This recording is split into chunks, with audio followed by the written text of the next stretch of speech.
Michaela Light here, and I'm going to talk about a subject I'm a little bit afraid of today, which is my female voice. So I have had a female experience, female appearance and mannerisms and other female characteristics because I feel it female inside. But did grow up with a male voice. So I've been working on learning to speak female, and it's quite challenging. It's sort of like learning a foreign language. If you study it closely, the grammar is a bit different. The words used can be different. The intonation is different. And you might think it's just the pitch, but that's really not the key to it. The key is the resonance. It's sort of the difference between having a violin and having a double bass, musically speaking. So the female voice having the smaller Adam's apple, whatever you call it. I guess they don't call it an Adam's apple. It's a voice box. Only males get an Adam's apple. So my fear is that, just like when I was a teenager and my voice was breaking, and I'll be speaking female and it'll slip out male, or maybe I'll have difficulty getting into my female voice, or it just won't sound that female. So those are some of the fears. I guess another fear is my throat will get tired because of the gymnastics I do in there to speak female, mainly reducing the size of my voice box. That's the gymnastics I'm speaking about. So anyway, I'm a little nervous to give it a try, but let's do it anyway, because what the heck.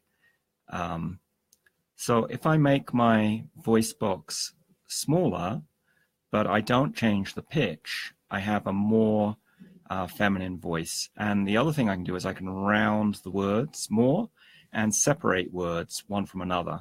So that's something that typically females do. Males tend to blur the words together, and there's more of a staccato effect going on, hitting the words out.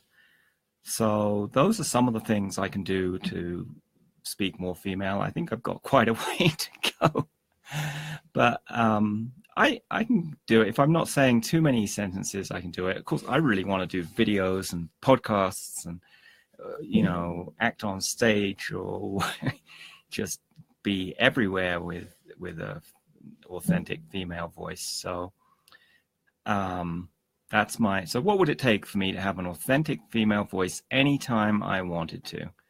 That's my goal. So I'll think about it. I'm getting some downloads now. That's why my head is twitching. It usually does whenever I get some kind of spiritual download. I guess this isn't quite a fear, but if I get excited, I can forget what voice I'm using, which could be awkward. So that's my fears around my female voice and some of the things I've been doing. Oh, for learning it, I've read a lot of, I got some ebooks on it, and I've listened to some training courses on it. And of course, I listen to women to hear how they speak.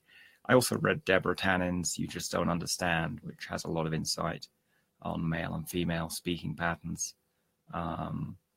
So that is what I've been doing. I know some other people who changed their genders who've gone to a voice coach or a singing coach.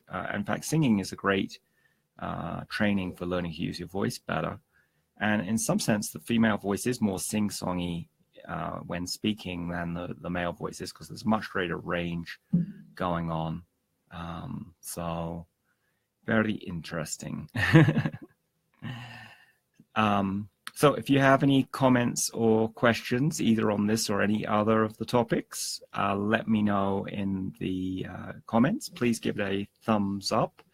And if you're on YouTube, subscribe to my YouTube channel. All right, what would it take to create a fabulous day?